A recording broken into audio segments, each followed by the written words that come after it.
সংবিধান সংশোধন পূর্বক প্রাথমিক স্বাস্থ্য সেবাকে একটি মৌলিক অধিকার হিসেবে অন্তর্ভুক্ত করা এবং প্রাথমিক স্বাস্থ্য সেবা বিনামূল্যে দেওয়ার সুপারিশ করেছে স্বাস্থ্য খাত সংস্কার কমিশন।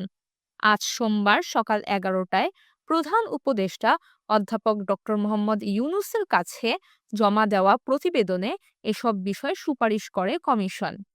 প্রতিবেদন জমা শেষে রাজধানীর ফরেন সার্ভিস একাডেমিতে সংবাদ সম্মেলনে স্বাস্থ্য সংস্কার কমিশনের প্রধান অধ্যাপক কে আজাদ খান বলেন, সবার জন্য বিনামূল্যে প্রাথমিক চিকিৎসা সেবা ও ওষুধ রেফারেল ব্যবস্থা চালু করার সুপারিশ করা হয়েছে। এটা স্বাস্থ্যের বর্তমান বাজেট দিয়ে সম্ভব।